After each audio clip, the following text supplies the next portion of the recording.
তোমাদের তিনজনকে তো আমি এখানে ডাকিনি, কিন্তু এখন যখন এসেই গেছো তখন তামাশা না দেখে ফেরত যেতে পারবে না, হ্যাঁ?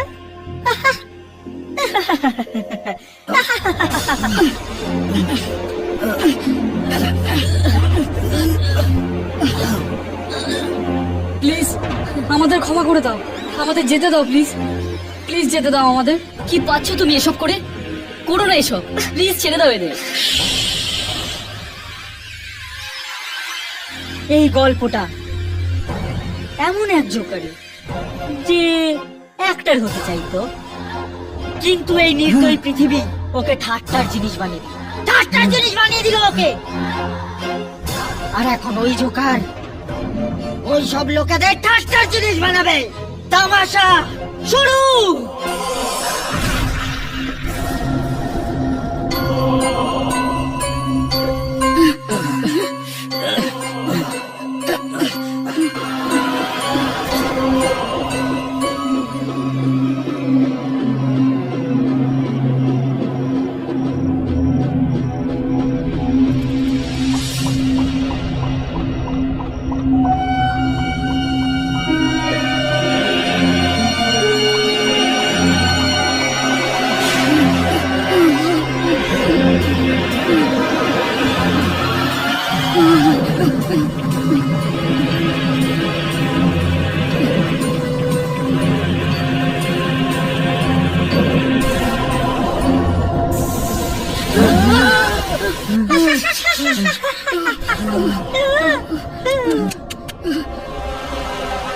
আজ এই তিনজনের সাথে সাথে ও আমাদেরও মেরে ফেলবে।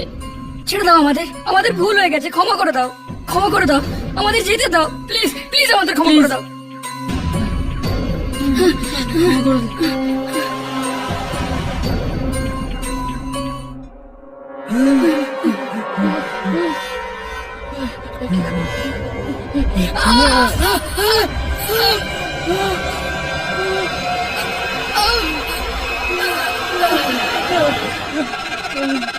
আমায় ক্ষমা করে দাও, প্লিজ আমায় মেরো না।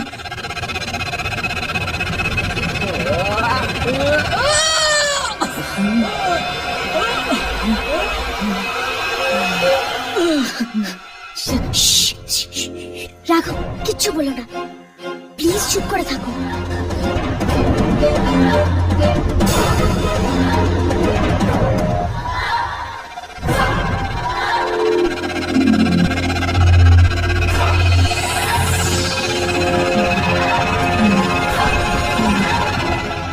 মনে আছে আমিও তোমার থেকে এভাবেই ভিক্ষে চাইতাম, একটা ছোট্ট রোলের জন্য।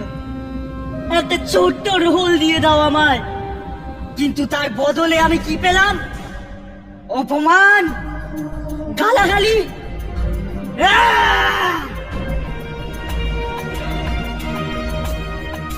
সব মানুষের জীবনে একটা স্বপ্ন থাকে, যাকে ও যে কোনো ভাবে পূরণ করতে চায়। আমারও একটা স্বপ্ন ছিল, অভিনেতা হওয়ার স্বপ্ন, কিন্তু তোমরা ব্যবসাদারেরা সেটা পূরণ করতে দিলে না। পিষে দিলে আমার স্বপ্নকে নিজেদের পায়ের তলায়, টুকরো টুকরো করে দিলে আমার ইচ্ছেগুলো, আমার স্বপ্নগুলো। কিন্তু কেন? আমি কার কি ক্ষতি করেছিলাম? শুধু একটু নামই তো কামাতে চেয়েছিল এই জোকার। জোকার কাকে বলে আপনি জানেন? মানুষ তো নিজের জীবনে একবারই মরে, জোকার প্রতি মুহূর্তে মরে। আমিও মরেছি, প্রত্যেক মিনিটে, প্রত্যেক সেকেন্ডে। তোমরা যদি আমাকে একটা সুযোগ দিয়ে দিতে,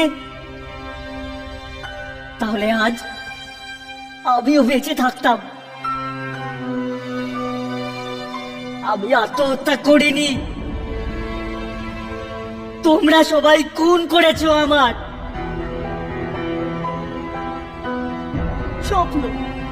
স্বপ্ন দেখা কি অপরাধ? অভিনয় করা কি পাপ? অভিনয়ের পূজারি আমি, অভিনেতা আমি জোকার। কি দোষ আমার?